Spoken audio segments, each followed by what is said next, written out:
Changes to how much you are paying in taxes are moving forward. Thank you for staying with us here. I'm Michelle McConaughey. And I'm Dan Haggerty. Two amendments have passed in both the House and Senate this afternoon that could change the state's constitution dealing with income and property taxes. WRAL Sean Gallagher is live at the Legislative Building. And Sean, what are we looking at here?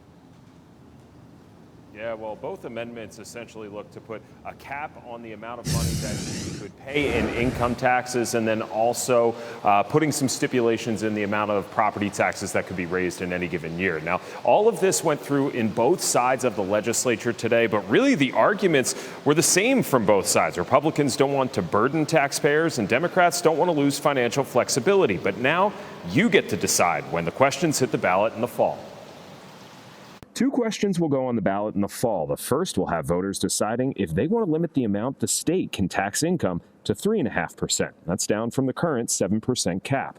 It's an effort Republicans say they owe taxpayers. Our job is to let them keep as much of their money as they possibly can. But Democrats, they beg to differ. They're worried about the long-term ramifications of baking this into the state constitution, saying it could hurt the state's ability to pay for services or disaster recovery. What we're not telling the voters are the consequences. Sure, it's great to lower taxes, but you're also going to stop services.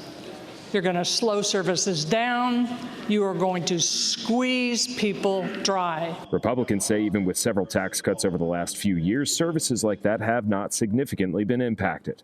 On the other side of the legislature, the Senate passed an amendment on property taxes. So voters will also decide if there should be a limit to the amount municipalities can raise them in any given year. House Bill 1089 would amend the state constitution to require the General Assembly to enact legislation limiting the property tax levy increase by counties and cities. I'd appreciate your support. It's an issue Democrats took exception to, saying it could hurt towns and cities, calling it an election year ploy to get more voters to the polls. That aren't going to do a damn thing to help anyone in North Carolina actually put food on their table, a roof over their head, or educate their children.